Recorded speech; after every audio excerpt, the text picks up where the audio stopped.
بسم اللہ الرحمن الرحیم نحمده ونصلی علی رسوله الکریم اما بعد۔ آج قرآن کریم کے 8ویں پارے کا خلاصہ ہے۔ 8واں پارہ سورہ انعام کے آخری 7 رکوعات اور سورہ اعراف کے ابتدائی 10 رکوعات پر مشتمل ہے۔ 7ویں پارے کے اخیر میں مشرکین کا یہ مطالبہ ذکر کیا گیا تھا کہ اگر ہمیں کوئی حسی معجزہ دکھایا جائے تو ہم ایمان لائیں گے۔ 8ویں پارے کے شروع میں یہ بتا دیا گیا کہ یہ جھوٹ بولتے ہیں۔ وَلَوْ أَنَّنَا نَزَّلْنَا إِلَيْهِمُ الْمَلَائِكَةَ وَكَلَّمَهُمُ الْمَوْتَى وَحَشَرْنَا عَلَيْهِمْ قُبُلًا مَا كَانُوا لِيُؤْمِنُوا۔ اللہ تعالیٰ کا ارشاد ہے کہ اگر ان کو حسی معجزات بھی دکھا دیے جائے، یہاں تک کہ قبروں سے مردے زندہ ہو کر ان سے باتیں کرے، تب بھی یہ ایمان لانے والے نہیں۔ اس کے بعد رسول اللہ صلی اللہ علیہ وسلم کو تسلی دی گئی کہ آپ علیہ الصلاۃ والسلام ان کی مخالفت، استہزاء اور انکار سے پریشان نہ ہو۔ ہر نبی کے ساتھ انسان اور جنی شیاطین نے ہمیشہ یہی رویہ اختیار کیا ہے۔ باقی آپ علیہ الصلاۃ والسلام کی نبوت کے اس بات کے لیے ان کے مطلوبہ معجزات کی کوئی ضرورت نہیں۔ اللہ تبارک و تعالی نے آپ علیہ الصلاۃ والسلام کو متعدد معجزات سے نوازا ہے، جس میں سے سب سے بڑا معجزہ قرآن کریم ہے۔ لہٰذا یہ اس معجزے کو دیکھنے اور سننے کے باوجود انکار کرتے ہیں تو آپ علیہ الصلاۃ والسلام پریشان نہ ہو، کیونکہ زمین پر بسنے والے اکثر لوگوں کا یہی حال ہے کہ وہ ہدایت کو چھوڑتے ہیں اور گمراہی کی طرف مائل ہوتے ہیں۔ سورہ انعام کی آیت نمبر 116 میں اللہ تعالیٰ کا ارشاد ہے وَإِن تُطِعْ أَكْثَرَ مَنْ فِي الْأَرْضِ يُضِلُّوكَ عَنْ سَبِيلِ اللَّهِ، اور اگر آپ علیہ الصلاۃ والسلام اکثر لوگوں کی بات مانیں گے جو دنیا میں ہے تو وہ آپ علیہ الصلاۃ والسلام کو اللہ کی راہ سے دور کر دیں گے۔ اس آیت مبارکہ سے مغربی جمہوریت کی نفی ہوتی ہے، کیونکہ مغربی جمہوریت میں اکثر کی رائے کا اعتبار ہے، خواہ وہ کتاب اور سنت کے خلاف ہی کیوں نہ ہو، جبکہ مسلمانوں کا یہ اجتماعی عقیدہ ہے کہ اگر پوری دنیا کے انسان کسی ایسی بات پر متفق ہو جائے جو قرآن کریم اور رسول اللہ صلی اللہ علیہ وسلم کے سنت کے واضح حکم کے خلاف ہو تو ان کے اتفاق کا کوئی اعتبار نہیں ہوگا اور اسے رد کر دیا جائے گا۔ اس کے بعد سورہ انعام کے 15ویں رکوع کے آغاز میں فرمایا گیا ہے کہ مومن کی مثال اس شخص کی طرح ہے جو زندہ ہے اور اسے ہم نے نور عطا کیا ہے، اور کافر کی مثال اس شخص کی سی ہے جو مردہ ہے اور تاریکیوں میں پھنسا ہوا ہے۔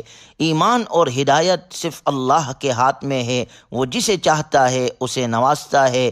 ہدایت یافتہ اور رائے راست سے دور لوگوں کا ذکر کرنے کے بعد فرمایا گیا وَيَوْمَ يَحْشُرُهُمْ جَمِيعًا کہ اللہ تعالیٰ ان سب کو قیامت کے دن جمع کرے گا، پھر ہر ایک کو اس کے اعمال کے مطابق جزا یا سزا دے گا۔ 16ویں رکوع میں مشرکین کے مختلف حماقتوں کا ذکر ہے۔ اس میں سے ایک حماقت یہ ہے کہ وہ زمین سے حاصل ہونے والے غلے اور چوپایوں میں اللہ کا حصہ الگ کر لیتے تھے اور اپنے شرکاء کا حصہ الگ کر لیتے تھے، پھر جو ان کے شرکاء کا حصہ ہوتا تھا اسے تو اللہ کے حصے میں نہیں ملنے دیتے تھے، لیکن جو اللہ کا حصہ ہوتا تھا وہ اگر شرکاء کے حصے میں مل جاتا تو اسے برا نہیں سمجھتے تھے۔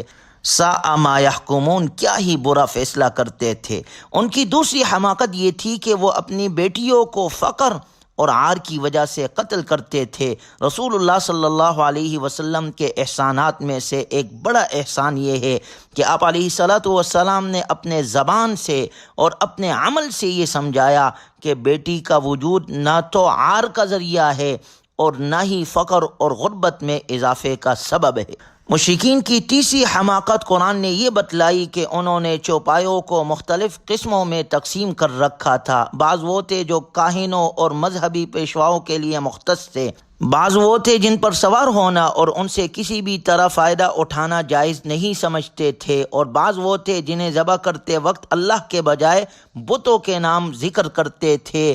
مشرکین کی یہ حماقتیں بتلانے کے بعد 17ویں رکوع میں انہیں اللہ کی نعمتیں یاد دلائی گئی۔ وَهُوَ الَّذِي أَنشَأَ جَنَّاتٍ مَّعْرُوشَاتٍ وَغَيْرَ مَعْرُوشَاتٍ وَالنَّخْلَ وَالزَّرْعَ مختلفا اکلہ والزیتون والرمان مشتبہا وغیر متشابہ کلوا من ثمرہ اذا اثمر وآتوا حقہ یوم حصادہ ولا تسرفوا انہ لا يحب المسرفین، کہ وہی اللہ ہے جس نے باغات، زیتون اور انار جیسے مختلف پھل پیدا کیے ہیں، وہی اللہ ہے جس نے گوشت اور دودھ کے حصول کے لیے چھوٹے اور بڑے جانور پیدا کیے، ان جانوروں اور کھانے پینے کی دوسری اشیاء میں تحلیل اور تحریم یعنی حلال اور حرام کا اختیار صرف اللہ کے پاس ہے۔ وہ جس چیز کو چاہتا ہے حلال کرتا ہے اور جس چیز کو چاہتا ہے حرام کرتا ہے۔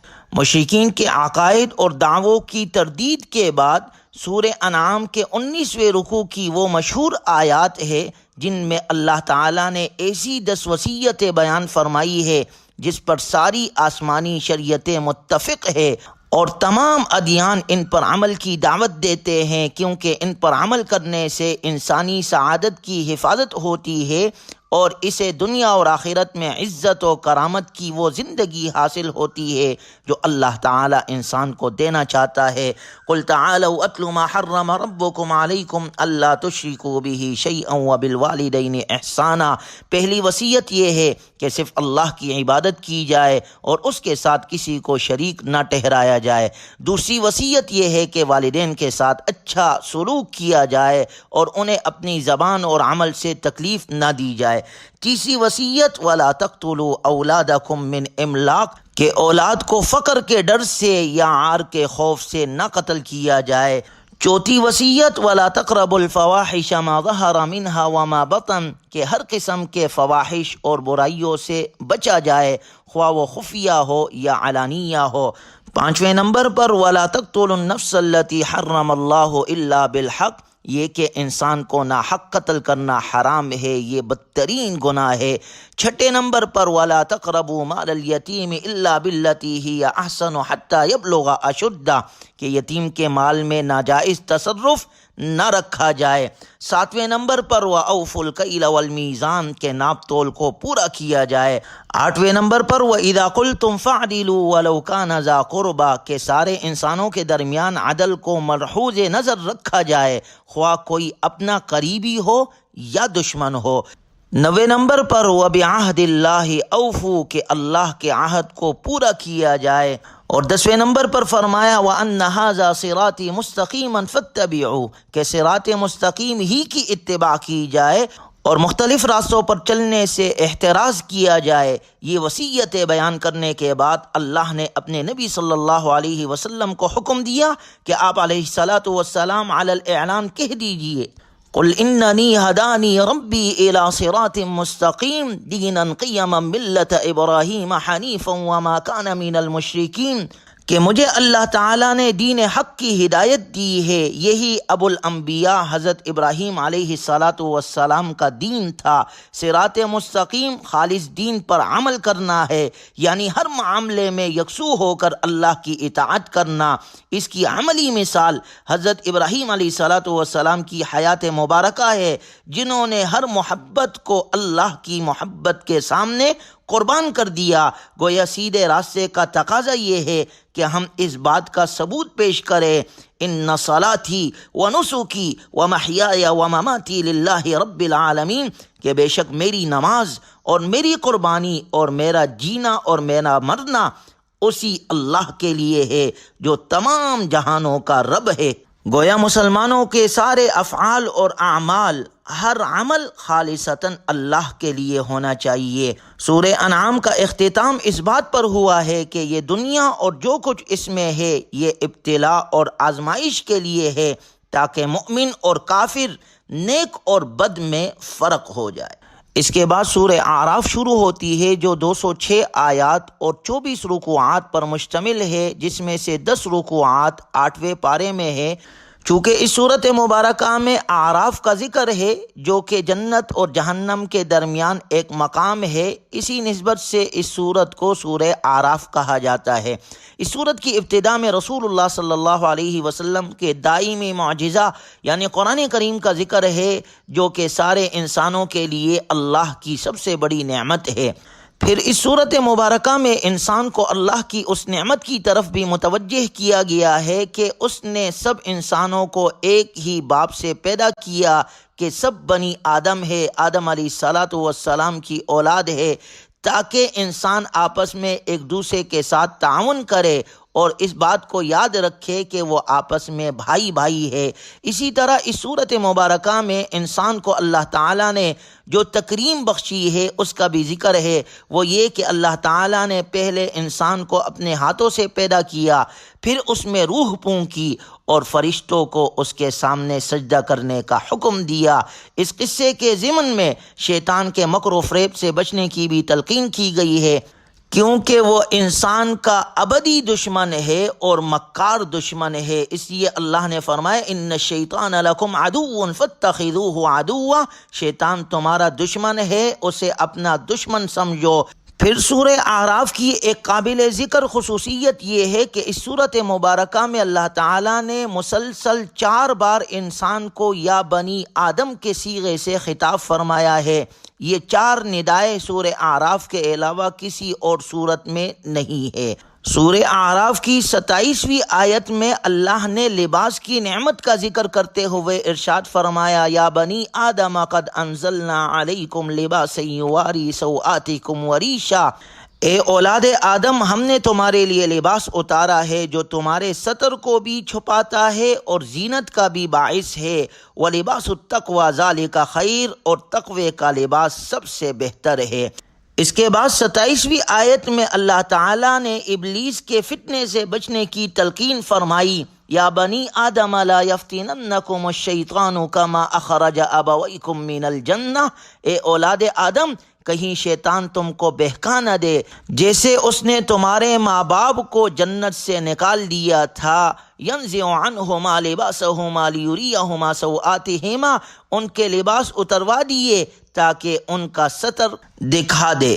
تیسری ندا آیت نمبر 31 میں ذکر فرمایا گیا یا بنی آدم خذوا زینتکم عند کل مسجد وکلوا واشربوا ولا تسرفوا، اے اولاد آدم ہر نماز کے وقت اپنی زینت کا لباس لے لو اور کھاؤ اور پیو، ولا تسرفوا، اسراف نہ کرو، انہ لا یحب المسرفین، بے شک اسراف کرنے والوں کو اللہ پسند نہیں کرتا۔ چوتھی ندا آیت نمبر 35 میں یا بنی آدم اما یأتینکم رسل منکم یقصون علیکم آیاتی فمن اتقی واصلح فلا خوف علیہم ولا هم یحزنون، اے اولاد آدم اگر تمہارے پاس تم ہی میں سے رسول آئے جو تم کو میری آیتیں سنائے تو جو تقوی اختیار کر لیں گے اور اپنی اصلاح کر لیں گے تو ایسوں پر نہ کوئی خوف ہوگا نہ وہ غمگین ہوں گے۔ غور کیا جائے تو سورہ اعراف میں انسان کو، بنی آدم کو یہ بار بار خطاب انہیں شیطان کے وساوس اور مکاریوں سے بچانے کے لیے ہے تاکہ انسان ملمہ ساز باتیں سن کر دھوکہ نہ کھا جائے، کیونکہ شیطان ایسا چالاک دشمن ہے جو بظاہر دوست کا لباس پہن کر آتا ہے اور ایسی مکار لومڑی ہے جو اپنے آپ کو خیرخواہ کے روپ میں پیش کرتی ہے، اسے حق کو باطل اور باطل کو حق، شر کو خیر اور خیر کو شر بنا کر پیش کرنے کا فن آتا ہے۔ دنیا میں جو لوگ بھی یہ کام کر رہے ہیں وہ حقیقت میں شیطان کے ایجنٹ ہے۔ یہاں یہ نقطہ بھی قابل توجہ ہے کہ پہلی 3 ندائیں لباس کے بارے میں ہیں، ان میں سے دوسری ندا میں یہ بتایا گیا کہ شیطان نے حضرت آدم علیہ السلام اور حضرت حوا کے لباس اتروا دیے اور ان کے ستر کھلوا دیے تھے، ینزع عنہما لباسہما لیریہما سوآتہما، گویا شیطان کا سب سے بڑا ہدف یہ ہے کہ اولاد آدم کو شرم و حیا کے لباس سے محروم کر دے، انہیں فحاشی اور عریانیت کی راہ پر لگا دے۔ ستر کے تقاضے پورا کرنے والا لباس انسان کو حیوان سے ممتاز کرتا ہے۔ حیوان بغیر لباس کے پیدا ہوتا ہے اور زندگی بھر بغیر لباس کے رہتا ہے، جبکہ انسان کو اللہ تعالیٰ نے لباس کے ساتھ عزت اور فضیلت بخشی ہے۔ آج کے مغربی میڈیا کے ذریعے سے بے حیائی کے سیلاب اور عورت کے آزادی کے نام پر جو فضا قائم کی جا رہی ہے اس میں بے حیائی کو سب سے زیادہ فروغ دیا جا رہا ہے۔ آج کے عورتوں کے لباس کو آپ دیکھیں کس طرح بے حیائی والے لباس ہے، جتنا لباس کم ہو کہتے ہیں یہ بڑے ترقی یافتہ ہے۔ تو گویا اگر غور کیا جائے تو حیوان تو پھر اس دنیا کا سب سے ترقی یافتہ ہے، کیونکہ اس کے جسم پر تو لباس ہی نہیں ہے سرے سے۔ لباس انسان کے لیے زینت ہے، لباس پردے کا ذریعہ ہے، لباس حیا کا ذریعہ ہے۔ لہذا ضرورت اس بات کی ہے کہ آج ہمارے لباس درست ہو، خاص طور پر خواتین کا لباس ہمارا حیا والا ہونا چاہیے، ہمارے بچیوں کے لباس حیا والے لباس ہونے چاہیے۔ ایسا لباس ہونا چاہیے جس میں پردہ بھی ہو، جس میں زینت بھی ہو، جس میں حیا بھی ہو۔ یہ مسلمانوں کی پہچان ہے کہ مسلمان باحیا ہوا کرتے ہیں۔ آپ علیہ الصلوۃ والسلام کا ارشاد مبارک ہے، اذا فاتک الحیا فاصنع ما شئت، جب تمہاری حیا ختم ہو جائے جو تمہارے دل میں آئے کرو۔